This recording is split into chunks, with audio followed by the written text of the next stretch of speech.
What's up everyone, Sean here, and today I wanted to do a laid-back review for One Piece World Seeker, the latest One Piece title for 2019, which came out around March 15. Now, it pains me to say that I was thoroughly disappointed overall. But before I get to the real bad cuts, let me chop away at the good parts. World Seeker offers a vivid art direction with a luscious green landscape with plenty of areas to visit and explore. The Straw Hat crew look awesome with their character models and that cel-shaded style that any anime fan would love. These are in fact probably the best models I've seen for One Piece characters. On top of that, they animate really well. The motion blur is present, like as if anime games nowadays are more likely to rock this effect, and it can be annoying in other anime games. However, it works with the World Seeker art direction, so I personally didn't mind it. The cinematic cutscenes, although mostly brief, were always something to look forward to. The major plus in this game was the mobility. While this is often compared to Spider-Man's web-swinging mechanic in the PS4 game, I don't think it's even close to a one-to-one experience. There are some kinks in that department, as sometimes you hit the button after the reticle appears, like on signs or trees, for example, or just certain objects, and Luffy just doesn't latch on, so the snappiness isn't quite there, even if how hard you hit the R1 button or whatever. It just doesn't happen. You just have to mash your way, so in that sense, again, that snappiness doesn't feel quite there. Luffy just stops in his tracks in midair once the Gum Gum rocket stops, even after unlocking the necessary movement skills. That honestly does not feel good to me. You just don't get a good sense of momentum when you're gliding. Also, you can't for some reason latch on to edges of cliffs, or at least have some sort of indication you could do so, sort of like what Breath of the Wild did with like wooden platforms or whatever that were there on cliff sides, or some sort of hook shot point, I believe, that were existing throughout the landscape, but nothing of that exists here, which limits the points of travel. You just have to hope that there's a tree there or some sort of sign or something. That's how you get around. But otherwise, once you get the momentum going, it does feel good to launch yourself from trees or signs and glide through the air and grab another tree or a sign, rinse and repeat. But if you want to skip all that, you have the option to fast travel. The music was pretty good, but it was lacking whenever you're just roaming around the island, making it feel desolate. I wish you could have done a little more with the dynamic music. Otherwise, there is a custom soundtrack sort of thing going on in the menu, but it just plays out throughout the entire session rather than having it dynamically change as a battle comes up or you're just roaming around or something. It just does not happen here. Now, that's where the quote-unquote the good stuff stops here. I even had negatives in the good stuff, but that's just how it is.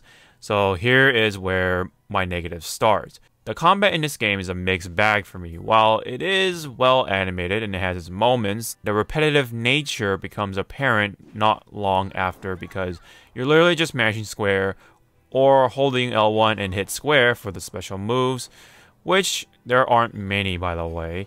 Although I have to mention Luffy's Hawke skills do make it a little more interesting. Also, if your sneaky skills are on point, you can take down enemies instantly if they don't notice you, although the takedown animations are limited there.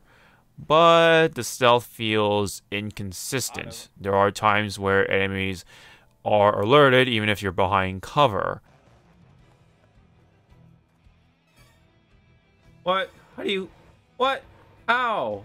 How do you find me from behind the wall? Also, I felt that a crouching button was super important, but it's just not present here. Plus, you have to be careful of attacking enemies, especially during boss fights, because you have to fully commit to your attacks, and there's just no way to cancel any of your attacks, especially when they whiff. So in that sense, it has a clunky feel to it.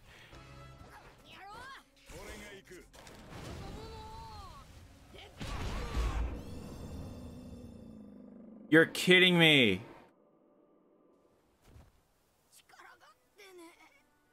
Oh my god. You fuckers. The enemy variety is lacking. There's no real strategy outside of a couple of soldier types. The boss fights do feel a little more refreshing, but there are only a couple of them throughout the game. The quests given throughout the game are very straightforward and uninspiring for many of them, both main missions and side quests. Although there are some interesting bits of story here and there, but that gets buried under the monotonous, boring objectives.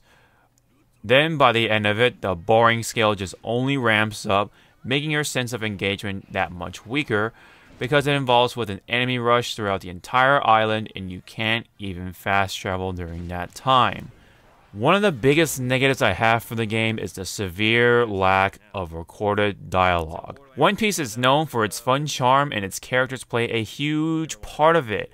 Games that feature One Piece has fans always looking forward to Luffy and the others talking to each other. They are established as characters with voices and dialogue. However, you'll find yourself reading a whole lot, sadly, and it makes me wish to hear longer exchanges of dialogue from the new characters such as Jean and Isaac, which really would help to get to know them better and stay engaged with the game with its story. The only time that happens is during the brief cinematic cutscenes.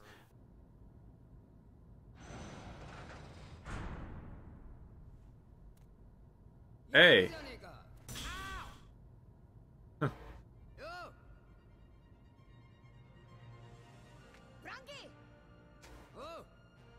Mind if I emphasize the word brief with those cinematic cutscenes? Without audible dialogue, you're probably just going to skim through the dialogue, even though it could be important, and you'll just feel more detached from the story than you should. You'll hear nothing but grunts, sighs, gasps, and so on.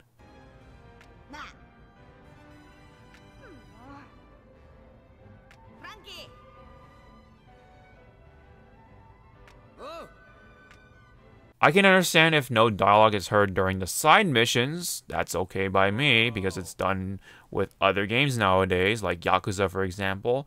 But this is a big problem that's found in main story missions. This was likely the cause for me not to fully understand Isaac as a villain. It was just hard to pay attention to what was being said on the screen. It makes fans wonder why. Older games like Unlimited World Red from the same developer released in 2013, had fully voiced dialogue throughout the story.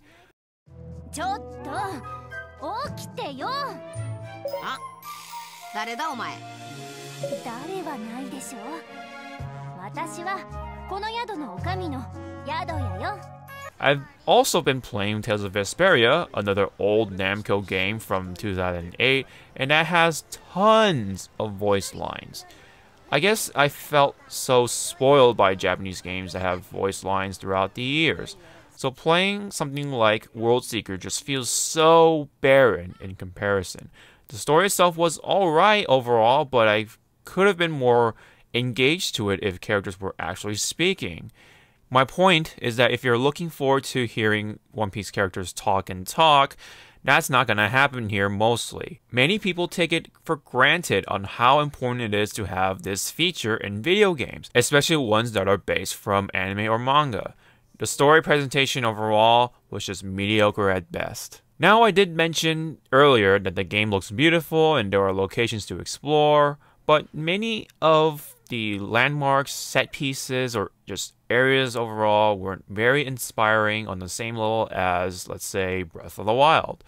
Much of the areas are filled with marine bases rather than just neat caves, or perhaps temples or ruins of sorts to give that island that much more lore, backstory, something to look into, like history, making it a little more alive, making it more interesting, give it like that island more of that spirit of you being, attached to it somehow or some way, for you to be that much more engaged with the whole exploration aspect of this game. Nothing really here makes you say, wow, while you're actually exploring stuff. I mean, there are some treasure chests and shiny little spots on the ground you can pick up, but I think that's a really cheap way to make you go out and explore. Not to mention, some of the towns felt desolate, just like the rest of the island. I mean, there are some people roaming around, but it still kind of lacks that livelihood, you know? Steel City, of course, was the most lively, but I just wish that was applied somehow to the rest of the island. Additionally, I don't think there were really any wild animals at all roaming around in the game, making the world that much more empty. There's also the problem with the stuff you unlock throughout the game. Much of it happens by the end of the game, such as Luffy's outfits, which is unfortunate because I think there are some cool ones that I might have missed out on. Speaking of outfits, the outfits that you got, at least from the pre-order DLC, if you were, you know, looking forward to this game far before like me, I unfortunately had the problem of not being able to change outfits just on the menu. You have to go back to the Thousand Sunny, which can be found on all the way on the other side of the island from where you are, just so you can just change your outfit. That's kind of ridiculous. I think you should just be able to do that on the fly in the menu. All in all, World Seeker is just a pretty face that provides a dry substance with moments of fun. Despite that sweet eye candy, my level of engagement was waning from the moment I realized the lack of voice dialogue. This caused me to actually miss out on some extras, such as side mission boss fights including Kuzan and Crocodile, my favorite villain still so far in One Piece.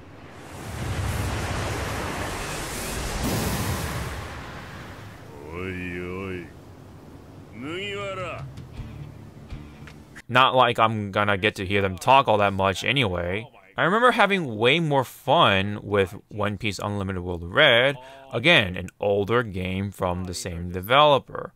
World Seeker was a decent attempt at an exploration game, but if you're going to tackle that genre, you have to go all out with its locations, landmarks, set pieces, even wild beasts roaming around to make it work. Especially if you have those wild beasts for you to fight, so you can probably get more materials or meat or something for Luffy. That could have been a cool way to have Luffy store meat in his pockets or something, and have him restore health throughout his fights, because there's really no way to restore your health throughout the fights except having Luffy's health just regenerate over time. This is all on top of the story presentation, which was a huge need of improvements. I think this was a case of spending too much time on the visuals and not enough on everything else, like the fights, the combat, the exploration, the story presentation.